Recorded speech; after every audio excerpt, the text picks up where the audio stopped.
Well, good morning, everyone. Thank you all so much for being here today. I'm Shihoko Goto. I'm the Senior Associate for Northeast Asia here at the Wilson Center.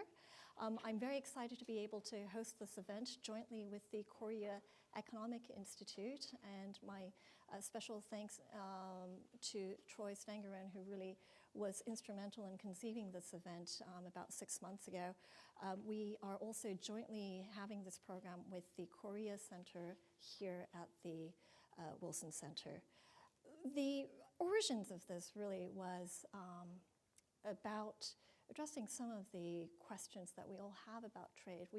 There has been a great deal of talk about trade friction and trade disputes, but we have been not having as constructive a discussion about what the future for trade relations can be and what the rule-setting order should be looking forward. But before I go into what our discussion will be, I want to also, since I do see quite a few new faces in the audience, including my fellow panelists here, I do want to introduce a little bit the Wilson Center. The Wilson Center was established in 1968 as an act of Congress. We are a living memorial to President Woodrow Wilson, who remains to this day the only American president who has a PhD. And we are partially funded by the US Congress, and therefore we are by mandate, we are a non-partisan institution. In this day and age, I think that kind of nonpartisanship is an extremely important one, and it's particularly important when we do talk about establishing new rules amid a great deal of global uncertainty. I should also add that this event is being webcast live on Facebook. And just to bore you a little bit with details about how think tanks operate, I think a few years ago we would have never done anything on Facebook to broadcast anything on Facebook Live. I don't think we would have had an event in this format either, but it is even think tanks have to evolve with the changes in time, and this has opened up a new way for us to engage with a wider audience. And it's not just engagement, us disseminating information, but having reaction from a broader audience that transcends geography and time difference. So even in our little world of think tanks in Washington, there is a great deal of benefit to changes in technology and how we access information and how we disseminate information. But that leads me to the bigger issue about the fourth industrial revolution, about technological change. And it's clear that in industrialized countries, amongst the OECD countries, growth is really being propelled by innovation. Innovation in particular from the information technology sector, from mobile to cloud computing to big data. And these are opening up new possibilities for companies to produce and to actually enhance their efficiencies. And of course, it leads to an enhancement of cross-border trade. But the question is, are the rules of engagement for new trade, are they keeping up with those technological shifts? There is a tacit understanding that the existing rules are not adequate. And we've seen that already in some of the trade negotiations that are occurring and have occurred, most notably from NAFTA or the USMCA. And we've seen that 24 years on since NAFTA was inked, there has been a great deal of technological change that the agreement really had to address. That was one of the key motivations for renegotiating NAFTA. Similarly, we see that from TPP, we can talk about the political dimension of TPP, but certainly the issues that it addressed when it comes to non-tariff barriers and issues like e-commerce and digital trade have been an integral part of TPP, and now as we move forward with CPTPP. But that's really only the tip of a very, very big iceberg. How do we deal with the data economy? How do we deal with the power of information and information technology on the one hand, and the need for privacy, the need for regulation on the other? Today, we have a lot of questions that really don't actually have clear answers as of yet, but my hope is that over the next hour, we will have voices from key countries that will determine the rules of the digital economy in Asia and beyond. And I'm very excited to be able to introduce some really wonderful speakers today. From my, I'm like trying to think, right, left. My right, your left, is Do-Kyu Lee, who is the counselor for ICT at the Embassy of the Republic of Korea. To his left is Aaron Cooper, who is the Vice President of Global Policy at BSA, the Software Alliance. And next to him is Counselor Masayuki Matsui from the Japanese Embassy. And to my immediate right is Kent Hughes, who is a public policy scholar here at the Wilson Center. You will have a handout in front of you, hopefully, which will have greater details about all their many great achievements, which I hope you will be able to read. But I want to start off this conversation by turning first to Counselor Matsui. Japan has played a leading role in moving forward, ensuring that TPP continued, and then ensuring that CPTPP is on track to being implemented and that it actually expands and includes other countries, potentially South Korea amongst other countries as well. In this light, Japan, what are some of the priorities that Japan has in defining the new digital economy rules, and how is Japan actually going about ensuring that its interests are reflected? Thank you very much. First of all, thank you very much for having me here today, and it's a great event and with your great participants and in front of you. And then it's a great chance for us to explain the Japanese basic point of view for the digital economy and digital trade. I think I want to emphasize that Japanese basic start of the digital market, digital issues is a free for all information, and then always the network and the internet is a source of innovation. And then we created the great innovation from the start is from the United States, but not everywhere. And then Japan has understand that this great internet is a source of innovation, and we cannot stop that innovation. So to protect that kind of innovative principles for the internet, of course the government should not control too much regulation on the internet. It's the first priority. But we have to, of course, the government must assure that all users can use their networks and those digital services without any risks and also the damages. So we needed some basic rules or principles for that. So that's how to deal with the coming problems through the networks. And then we have a very basic agreement in the TPP about the digital issues, digital chapters, and then we are very much coordinating with. Also, we have with Korea and in China. We had three-party China, Korea, Japan summit in this May, and we agreed on this digital issues, also including the basic values of the internet.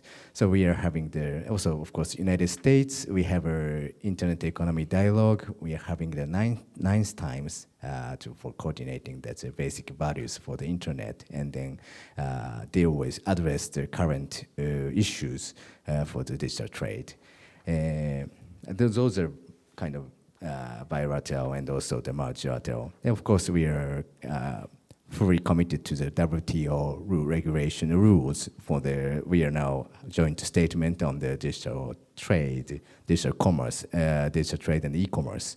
And we want to ask other member countries of WTO to join and to understand their principles of the digital trade and e-commerce issues.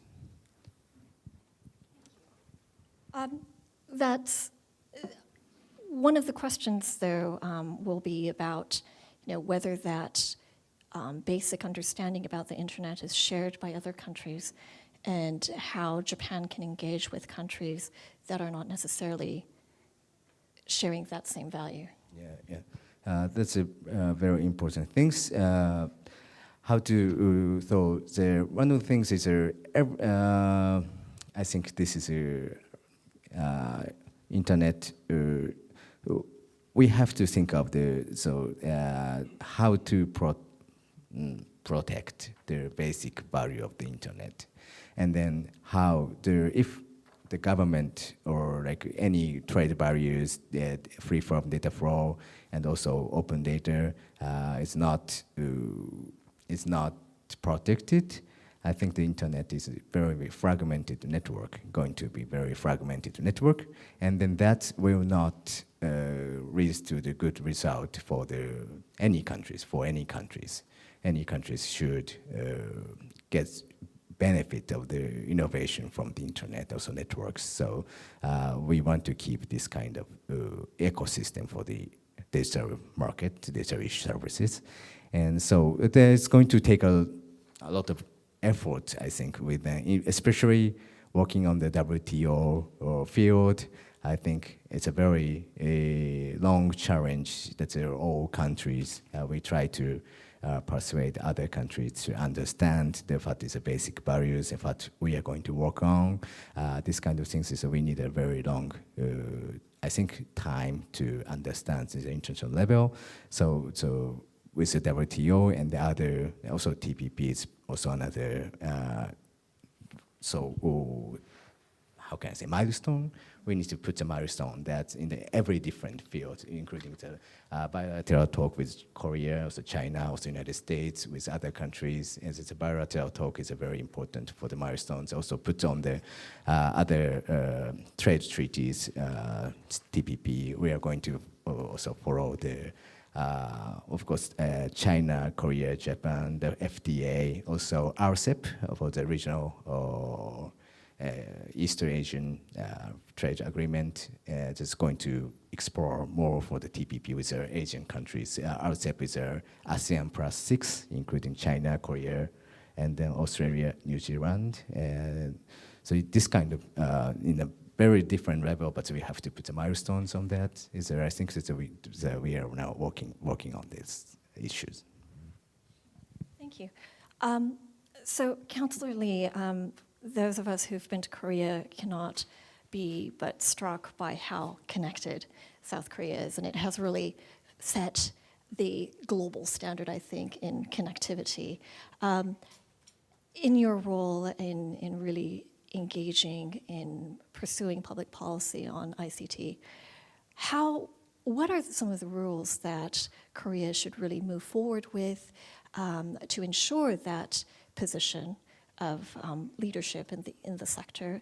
And what kind of rules will it require from other countries to ensure that it remains competitive in the future?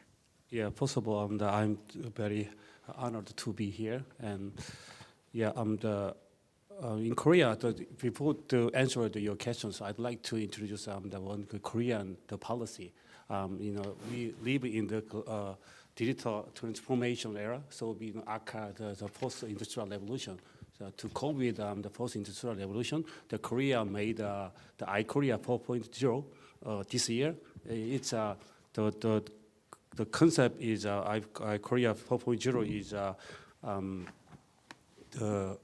the core concept of the iKorea 4.0 is the DNA. So we call it DNA. DNA is the data and network and AI. That's the core concept of our master plan. So I'd like to.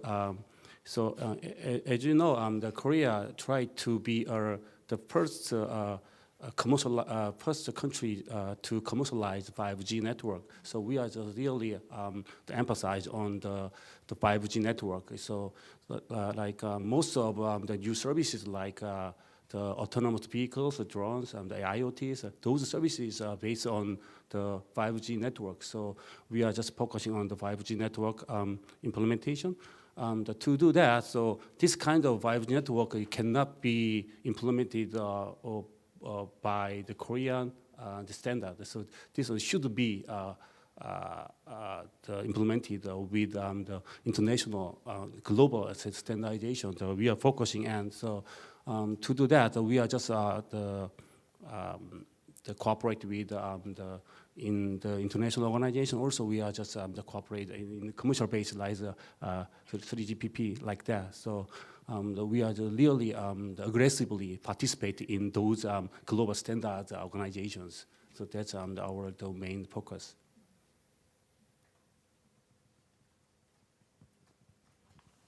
Aaron.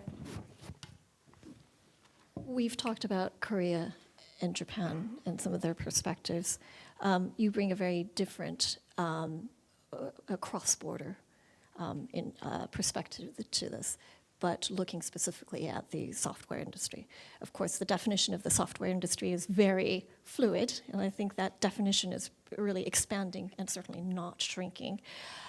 Given the fluidity of your industry or industries, and given the fluidity of the trade rules that govern it, what are some of your concerns and what are some of the priorities that the companies that you represent are really concerned about? What do they need as they want to be competitive in the international arena 5-10 years from now?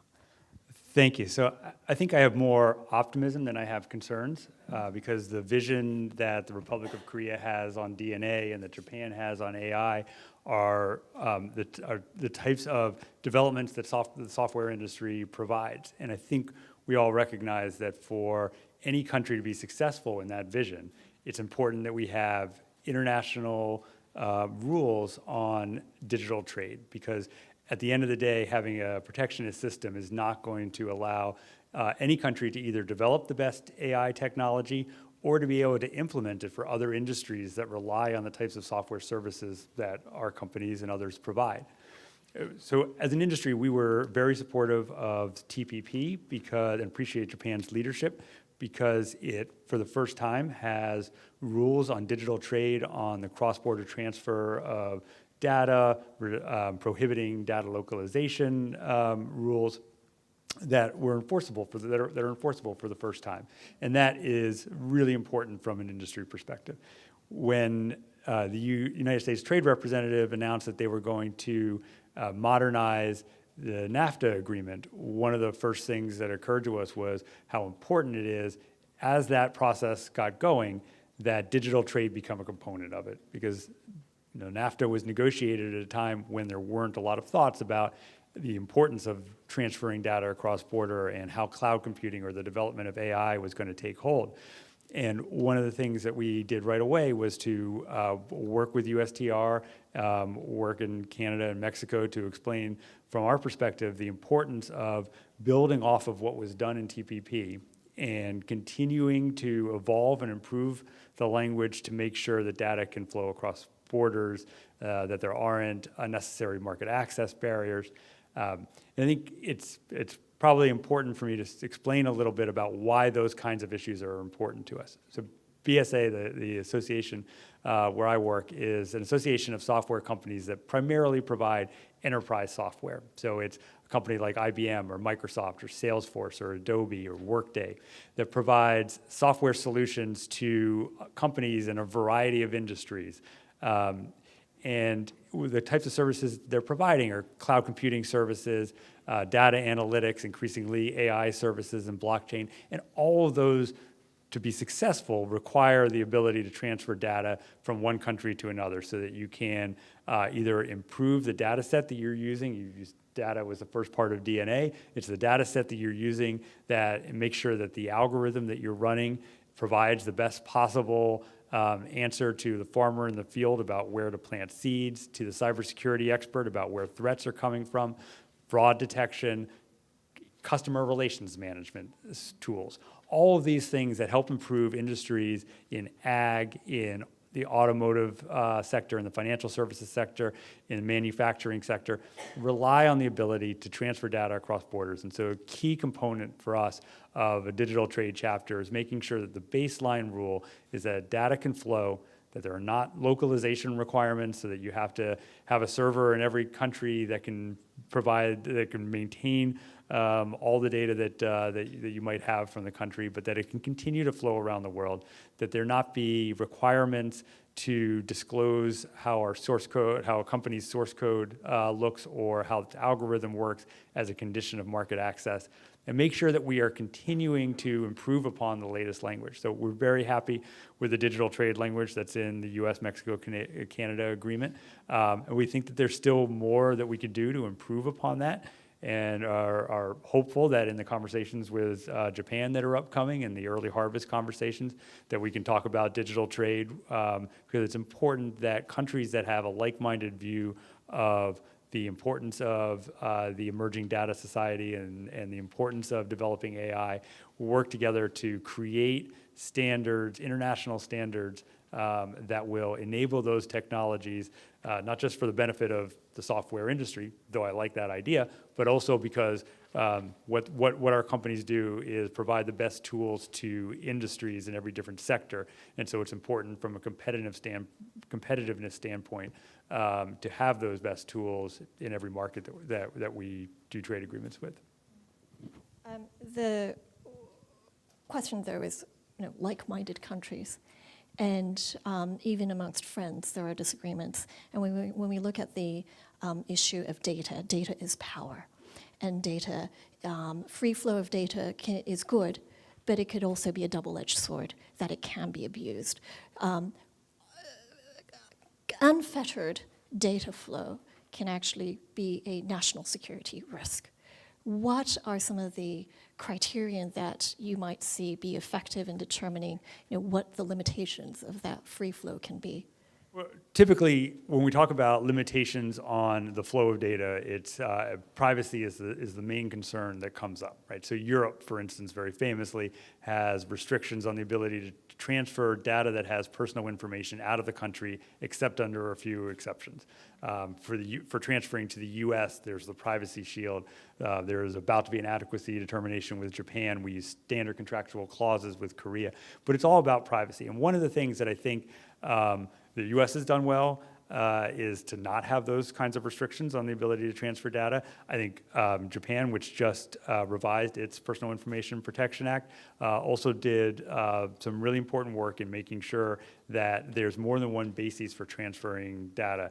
As long as the party that's transferring the data is accountable to make sure that however that personal information is processed is done consistent with Japanese law in this case, the data can be transferred. And I think that kind of flexibility with accountability built in is really important.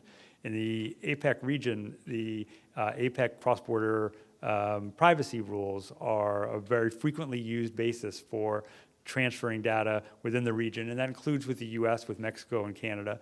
And I think that is an excellent model that lays down a way to make sure that the companies that are transferring data continue to respect the privacy of the individuals from the country from which it's being transferred, and comply with the laws of the host country. But it doesn't limit the ability to transfer data for a lot of really important purposes like cybersecurity, fraud detection, and just general improvement of AI systems.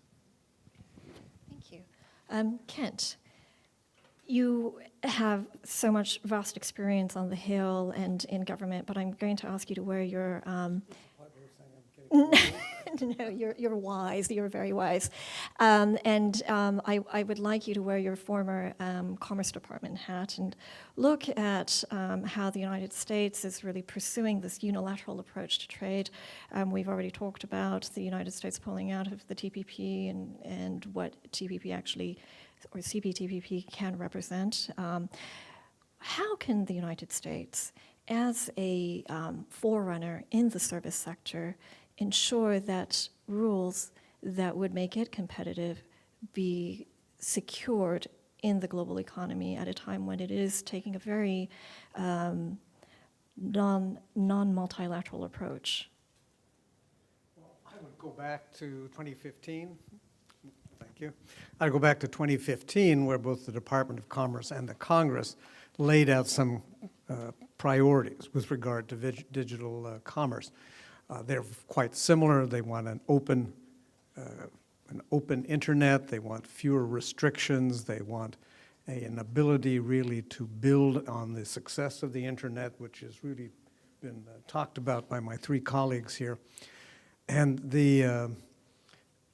it's interesting, if you look at e-commerce in isolation, that the CPTPP kept the TPP chapter on e-commerce, and the US-Mexico-Canada agreement adopted almost exactly the same language. It does have an added feature protecting the algorithms as well as the source code and software. But by and large, they kept that exactly that same standard. And the current thinking now, I would say, is looking at the series of challenges to the open internet. Privacy has already been mentioned here.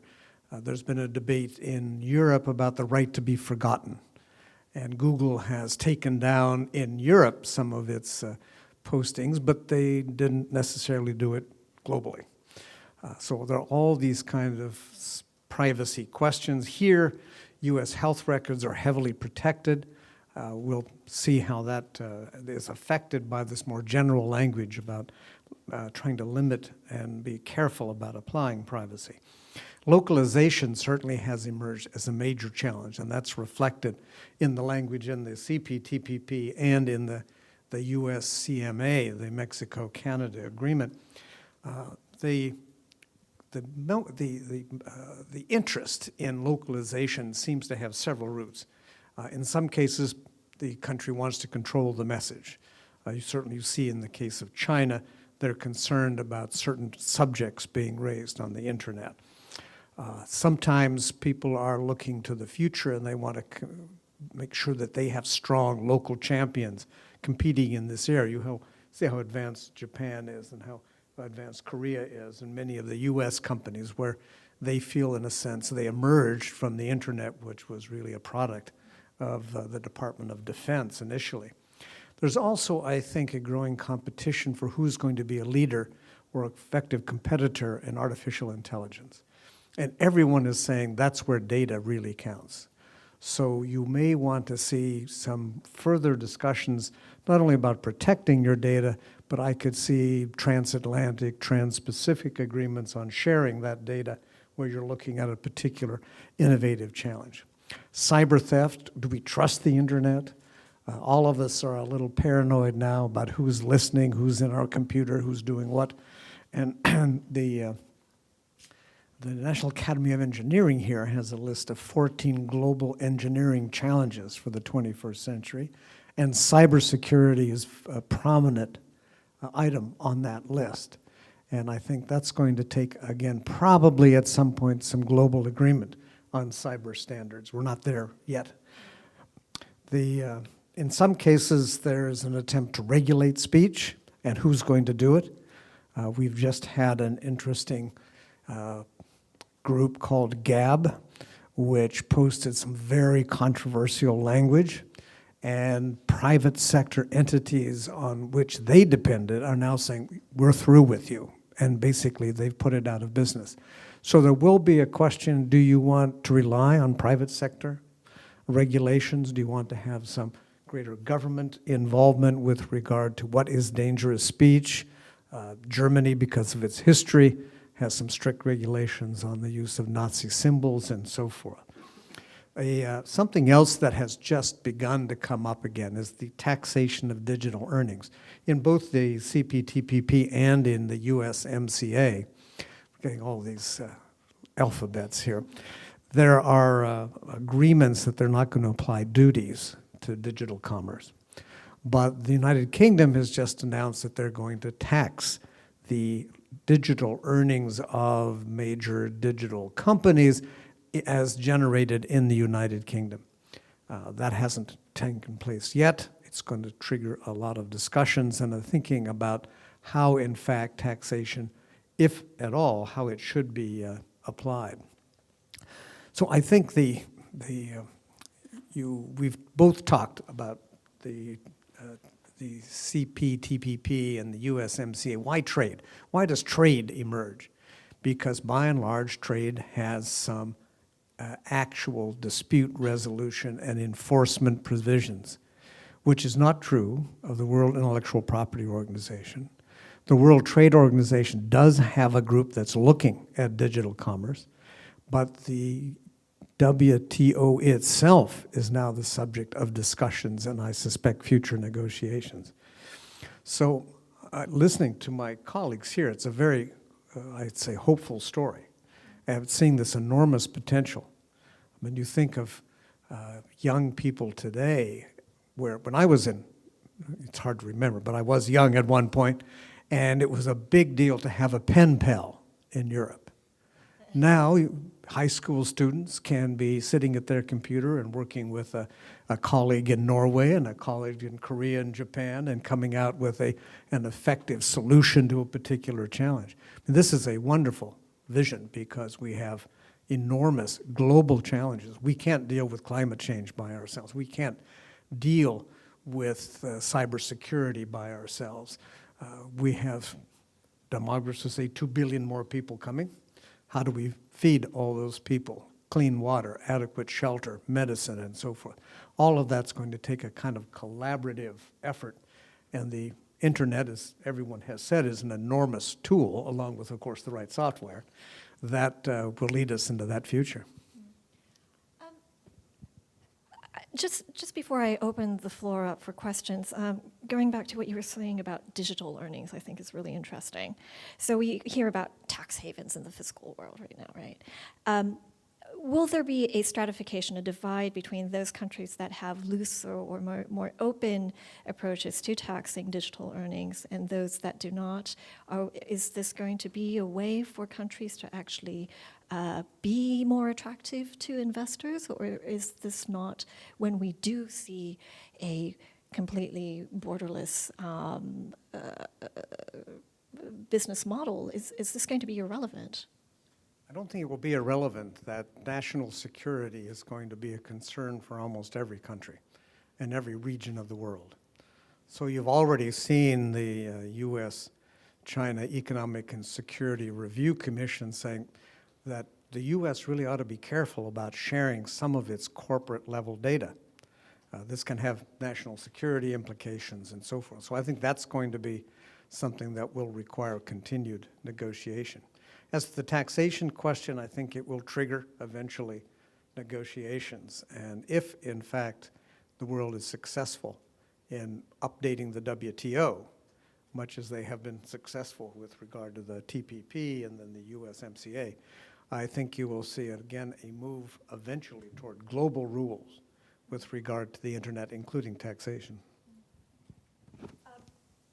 I lied. One more question to all the participants. A big one and a fairly open-ended one, China.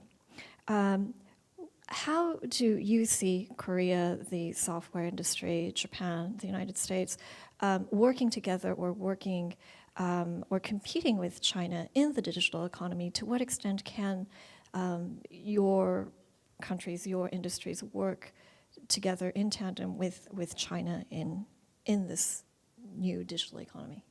Perhaps I can start with Councillor Lee on the China factor.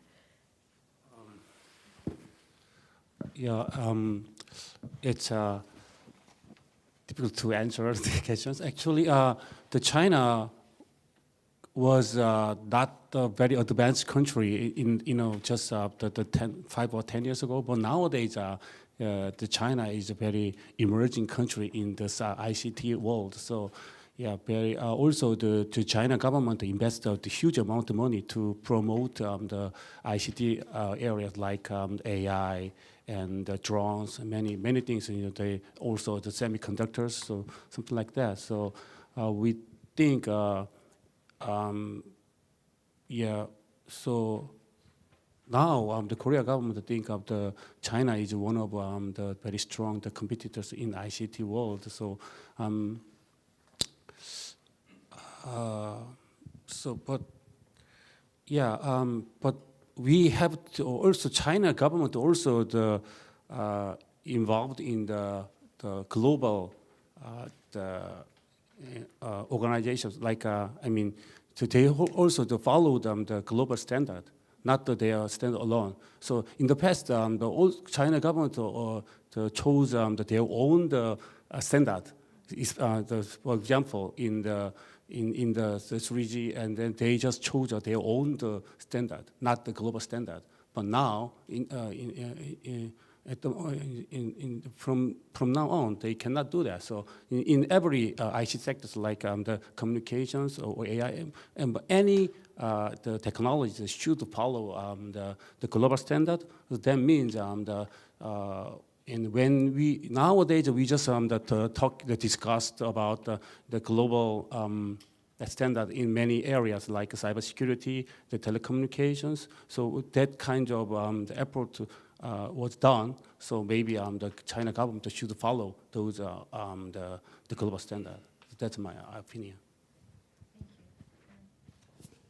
Yeah, I think you make a very good point that as Chinese technology companies are becoming more global, there's I think the optimistic view is that the rules and regulations that have been protectionist in China, restricting data flows, pretty much prohibiting data flows, making it very difficult for cloud service providers to operate in China that are not Chinese national companies, will start to get relaxed, because I think the issue that a lot of our companies face is that the standards on cybersecurity, the data localization requirements, are at odds with where a lot of the rest of the world is, and it's that fracturing that's really that makes it difficult to do business there. And I think it's another reason why it's important that there be among generally like-minded nations about that care about open markets and trying to make sure that we are using data to help improve all segments of our economy, that we set global norms so that there is a coalition of governments like what Japan is trying to do with the WTO that view international standards as the best way to go. Yes, it's a good timing to talk about this because at the end of October, the Prime Minister Abe visited China and met the head of the Chinese government, and then we agreed. One of the issues that I think that personally I think that's important is Japan finished the offshore development assistance to China, which created for after the World War II, and so we supported China as a developing countries. But now that we agreed to finish the ODA to China, and so we are going to have a new stage for the policy dialogue, and we created the Japan-China Innovation Cooperation Dialogue, and also that we are setting up the new dialogues with China. And also I mentioned that the Japan-China-Korea, South Korea has a summit, and but it's last year, and it's going to have a next summit in China. It was kind of, we didn't have a good a talk with China. It was, we didn't have 3 years for the summit, Japan, China, Korea, and also we didn't have information minister level meeting on the information technology. We didn't have 7 years, and we had it this year in May. So we started to have a channel with China to talk about any concerns, also what kind of concerns we have, or what should we talk, what should we coordinate for the future development. This kind of, I think, the talk channel with China is very important. But, so now we are trying to have a more constructive approach to China. Of course, there's many issues that, of course, cybersecurity regulation in China. It's a kind of one of the main concerns we are working on. Also WTO field, and also one of the things is we trying to ask China is to be transparent, and then just try to listen to the comments from the other countries, and trying to join the international field. I think that's one of the main approach to China from Japan is this kind of approach. Thank you.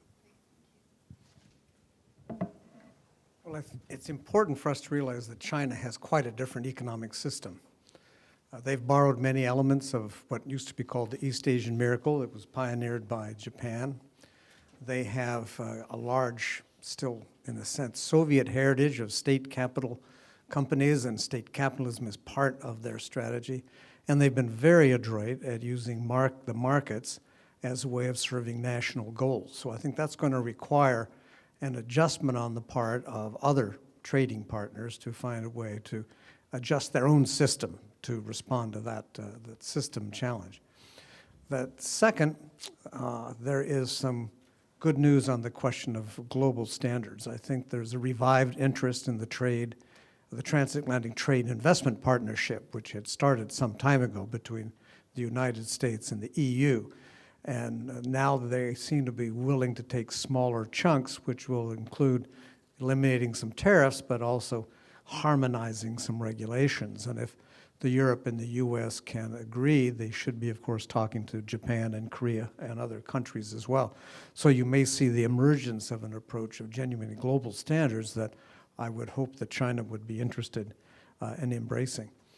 And finally, I go back to the National Academy of Engineering, which is working with its British and Chinese counterparts with this list of genuinely global challenges. And I would go back and quote Woodrow Wilson, who used to say, "I need all the brains I have and all the brains I can borrow." And you look at that list of challenges, and we're going to need the best brains in Korea and Japan and the United States and elsewhere to try to meet those challenges. Right. Well, you've all been incredibly patient. If you do have a question, if you could please raise your hand. And because we are live webcasting this, if you could wait for the microphone to come to you. I see a hand right here. I don't see someone with a microphone. Sorry.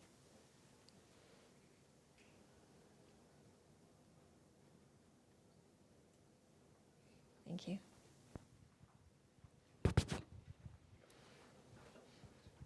Thank you. Hi, Isabel Hoagland with Inside U.S. Trade. I have two questions, one on China and then one on USMCA. On China, are there certain elements of China's cybersecurity law that are particularly concerning? A new regulation that goes into effect next week, or actually November 1st, allows Chinese police authorities to inspect private company data at any given time. How should the U.S. respond to provisions like that? And then on the USMCA, there is a provision included that's aimed at bolstering global cooperation on digital economy issues. This relates to the APEC rules, maintaining a dialogue on that. Do you think these provisions will have any impact, short-term, long-term? And do you think similar digital provisions should be included in a US-Japan FTA?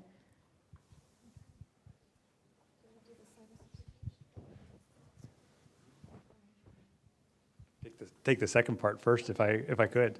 I think it is. There are two aspects of what you talked about with the USMCA that are important. One is I think it's important that the agreement includes, I think, two references to the APEC cross-border privacy rules. One, talking about them as a legitimate basis to transfer data, and I think that's really important. I think for any country that has been this part of the CBPR system, I think we all feel that it's important that if you are certified under the CBPR, you should be able to transfer data using that mechanism because you're held accountable.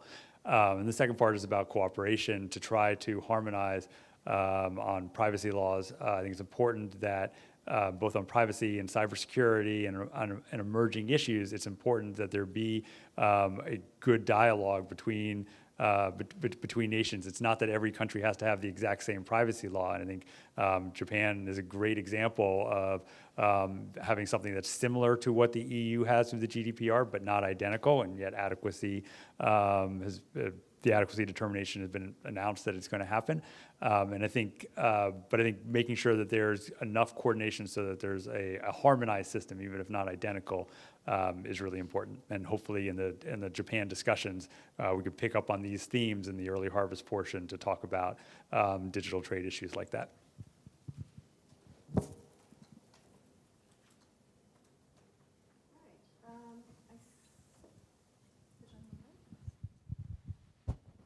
Thank you. My name is Jay Jang with the American Bankers Association. I wanted to get your thoughts on what you thought the role of the rise of e-commerce and the payments infrastructure will be on the future of digital trade and e-commerce. Naturally, whether we look stateside at the Amazon, Googles, big tech companies, or overseas, let's say in China with Tencent and Alibaba, e-commerce and the payments infrastructure is playing an increasing role in the way we even spend money, the way we interact, the way we pay for things. So what are some of the obstacles you see that coming up in resolving some of the differences cross borders? Thank you. I know it's much more prevalent in both Japan and Korea than it is here already, but perhaps we can hear from both Councillors Lee and, let's say, yes? Thank you very much for the question. I think that's a very important thing. And just my personal impression is that Japan is kind of behind the kind of e-payment. We really appreciate cash. So cash culture is very, so we have to change. But we also included the WTO e-commerce joint statement, and in order to have a very cross-border services, digital trade, e-payment, online payment, e-payment is very important. So we put it a message that we should discuss to have a secure e-payment system. And then that's related to also cybersecurity. And then also cybersecurity leads to the e-payment, or like those payment or financial sector should be well protected to have a secure e-commerce and then service trade. So we are very much interested in that. And also together with that, I think Japan should internally, we should promote more like e-payment system in Japan, services in Japan. Sorry, I'm not expert in that area, so. Okay. Well, I think the U.S. is probably a little concerned about going to facial recognition as a way to pay your bills, and I think it boils down both to the history of independence here, independence thinking, and the other piece, of course, is this concern about cybersecurity. On the other hand, I see my children, you're not paying online? Come on, what's wrong with you? Get with it, Dad. So I probably am simply behind the reality even here.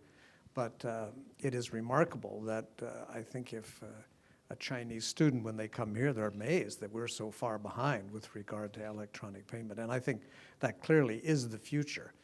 One of the things that's included in the TPP and the USMCA is the recognition of digital signatures.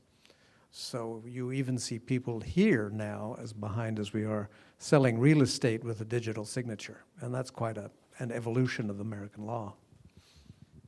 Can I make one more point on that? I think we should all be amazed that we can go overseas to Tokyo, to Seoul, to Berlin, and I can use my payment card that I use here, I can use it there, and instantaneously they can approve the transaction, having done a fraud detection analysis on it.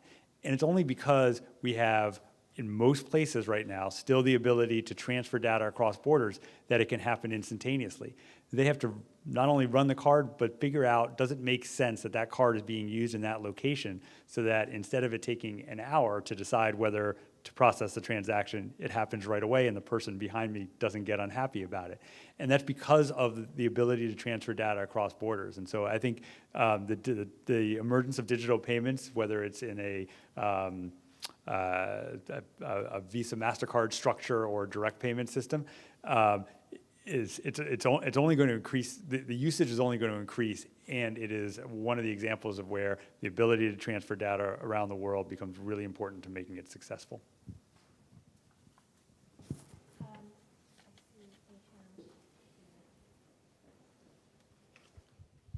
Good morning. Thank you. David Sanson. I'm a student with Syracuse University.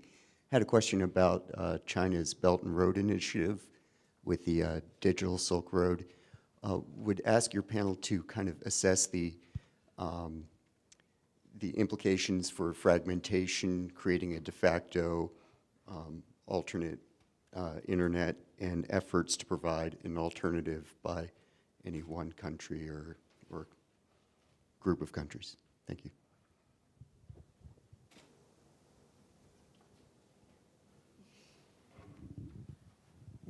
the level of ambition behind the Belt and Road Initiative is awe-inspiring. It is I can't speak Mandarin, so I'm really just reading the subtitles to some of Xi's speeches, but they make you think of Franklin Roosevelt or Jack Kennedy or Ronald Reagan with this vision for the world of peace and prosperity. Whether their desire to be independent as they want to be or self-sufficient as they want to be with regard to semiconductors would lead them to abandon the enormous advantage of having this genuinely global system. I'm not sure that that's what they will choose to do. They're not going to abandon the Great Firewall for now, but I would be surprised if they chose to develop an entirely independent digital Silk Road.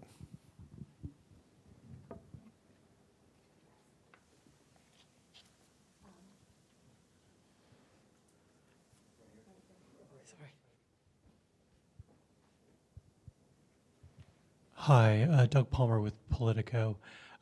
This has been touched on a couple of times, but just I was curious about the U.S.-Japan talks and also about the U.S.-EU talks. I mean, you've made reference to making progress on digital trade issues as part of this early harvest effort with Japan. Both of you, could you just elaborate on what is it you expect them to be able to do in the negotiations? And then I guess for Aaron, I mean, what sort of, do you see digital trade being discussed in the context of the talks with the European Union?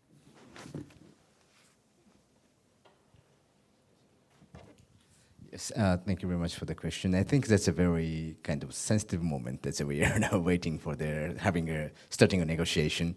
And then just as a Japanese government and also the embassy, we can say that we have a statement that we have in September, and then nothing have been decided about scope. And we, based on that mutual not agreement, so we have it in September.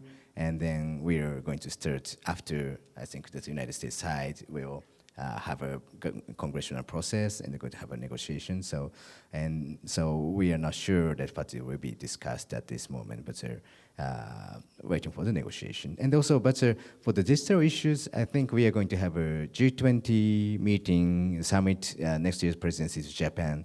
And also this kind of I think that for the G20 we can discuss further digital trade issues, and also that's going to be the very important part for the G20 summit in Japan next year. So from the industry perspective, we are advocating that digital trade be included in it, and partly that's because of the alignment between Japan and the U.S. on digital trade issues. So if you take the TPP language and you look at the USMCA language, we think that there have been some improvements, which makes sense because TPP negotiations began nearly a decade ago and USMCA more recently. And we think that there's even improvements that we could suggest over what was in USMCA. But because the alignment in the language and in the viewpoint on digital trade between Japan and the US are so close, I think that it's an excellent opportunity to help start creating a more global set of digital trade rules that can start to cover some of the things that we talked about earlier on cybersecurity, on privacy, on cross-border data flows. And there are emerging issues around law enforcement access requests and things like that, where we need to make sure we have a consistent and not conflicted area of legal systems. I'm sorry, I forgot to go to the EU. No, I think it's important that the U.S. raise it with the U.K. as well as with the EU in their discussions. The EU has a proposal that's specific to data localization, and as Japan can attest, having those conversations was difficult within the context of a free trade negotiation. But I think it's important that we continue to work with the EU as well as our other trading partners on getting the best possible digital trade language. I think because the discussion around Japan came up first, and because of the clear alignment based on the TPP and the USMCA, That's the one that we have focused on, but I think it's important in all three of those discussions that digital trade, modern digital trade issues be discussed and hopefully included. We'll take one last one. Jim Fothery with GR Group Asia. Thanks all for a really good presentation and actually really excellent questions. You stole about 5 of my questions, so thanks for that. One consistent theme is that you all see in optimistic terms the opportunities through the establishment of digital trade rules. Sometimes, or maybe more frequently, it seems that there's a drive in certain countries to start developing national champions. Now, the U.S. is in an advantageous position because most of the platform companies globally in digital economy are American companies, and then you have companies from other countries that are participants on those platforms through shared standards or interoperability and that sort of thing. But you've got kind of a bifurcation with China on one side and the EU in terms of privacy, but also through, I would say, an expansive use of competition policy, starting to address some of the problems that you see with, or perceived problems that the EU sees with EU market, or the market power of the so-called platform companies. How do you reconcile those tensions? I don't have any answers, but you all have provided some really thoughtful remarks, and so I wonder if you're thinking about those kind of things, because it seems at a certain point that does come into conflict as we seek to advance the digital economy in all the advantageous ways that Kent articulated. Should we go left to right? Which is left? You start. Well, thank you. That's really an excellent question. I remain optimistic. The idea, let's say, you're going to break up Google. One of the reasons Google is so dominant is because it's so useful to have a single source and so forth. So there are these agglomeration economies and things like that. I would think that you would more likely see agreements on regulation rather than actually applying traditional antitrust laws. The one area that concerns me the most are the dominance of a few companies, whether it's Alibaba or Amazon or whatever, is that blocking the emergence of some small startup companies that don't quite have the access to the platform that they would like to have. And I think that's an element that we ought to think seriously about, because certainly in the past, many countries have benefited from well, maybe they don't have garages anymore, but they're doing a lot of inventing, and that is so critical. You see it now in the medical field, where the exit strategy of small companies is to be acquired by a big company that then has the marketing muscle and so forth. So I think we want to be very careful to make sure that the size, which has efficiencies, doesn't really over time impede our innovative capacity. Thank you. This is a very important question, and then platform services also one of the domestic policy issues in Japan. And I think we started some researches, and also Federal Trade Commission in Japan. So now having a research on that for platform services. Also, Ministry of Communications started to have a study group on the platform services. But I think at this moment, I think Japan's point of view is about how that affects the users, how for example, that the platform services privacy issues with the users, with the transparent, or how do they deal with the data of the platform services, and are there any policies should be taken for those privacy issues for platform services. And also there are some commerce transaction or a contract with the platform services, or with us using any Japanese companies with using that platform services. Are there any what kind of the contract do they have? And if there's some unfair unfair contract or conditions. They are looking at that, but that's we started to have a research on that kind of what kind of concerns do we have as a Japanese government.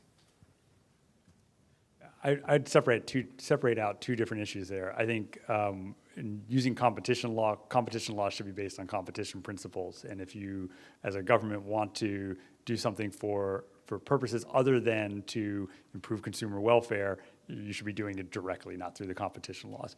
I think that we do see, or at least the rhetoric around some laws based on data localization, things like that, are often discussed with the idea that we're going to build up local champions. And I think to the extent that's really the reason, it's short-sighted, because I don't think that data localization does that in the first place. And in the second place, the impact that it really has is it limits the types of services that software companies like ours can provide to other industries that are successful in whatever the country is.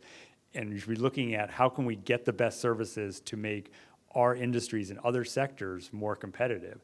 And if you're doing things that make it harder to get the best AI services, the best analytics, the best computing power through cloud computing, you're not going to be as successful in those other industries as you would otherwise be. Thank you. Yeah, it's very important question. So some global companies dominated in some services that you mentioned. So that caused kind of antitrust issues. So as far as I know, the FTC who held the consecutive the workshops focusing on this issue. So our Korean government, we have the FTC, the Korean FTC, they are just research on this issue as well. So I think this one is also another global agenda, so we just focusing on. So yeah. Certainly this whole winner-takes-all model of the economy transcends the digital economy. I think it really is going to become a bigger social as well as an economic and political issue as well. But I'm afraid there are many more issues to address, everything from AI to cybersecurity.